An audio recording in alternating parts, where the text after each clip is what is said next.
అమృత్సర్లోని ప్రఖ్యాత స్వర్ణ దేవాలయం ప్రాంగణంలో పాకిస్తాన్ నుంచి పొంచున్న ముప్పును ఎదుర్కొనడానికి ఆపరేషన్ సింధూర్ పేరిట గగనతల రక్షణ వ్యవస్థను ఏర్పాటు చేశారంటూ కొన్ని మీడియా కథనాలు వెలువడ్డాయి. అయితే ఈ వార్తలను భారత సైన్యం తీవ్రంగా ఖండించింది. ఆలయ ప్రాంగణంలో ఎలాంటి ఆయుధాలు మోహరించలేదని స్పష్టం చేసింది. సైన్యానికి అటువంటి అనుమతులు ఏమీ ఇవ్వలేదని తేల్చి చెప్పింది. స్వర్ణ దేవాలయంలో ఎయిర్ డిఫెన్స్ తుపాకులను మోహరించినట్టుగా మీడియాలో వార్తలు ప్రచారంలోకి వచ్చాయి.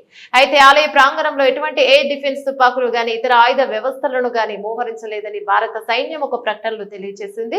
పాకిస్తాన్ నుంచి డ్రోన్లు లేక క్షిపణుల ద్వారా దాడులు జరిగే అవకాశం ఉన్న సమాచారంతో వాటిని తిప్పికొట్టేందుకు స్వర్ణ దేవాలయం ప్రాంగణంలో ఆయుధాలను మోహరించడానికైన నిర్వాహకులు అంగీకరించారని ఒక సైన్యాధికారి పేర్కొన్నట్లు వార్తలు రావడంతో భారత సైన్యం వివరణ ఇచ్చింది.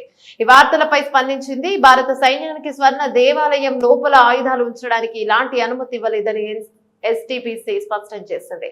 ఆలయ పవిత్రతను కాపాడటంలో తాము ఎప్పుడు ముందుంటామని ఇలాంటి అవాస్తవ ప్రచారాలను నమ్మొద్దని కోరింది.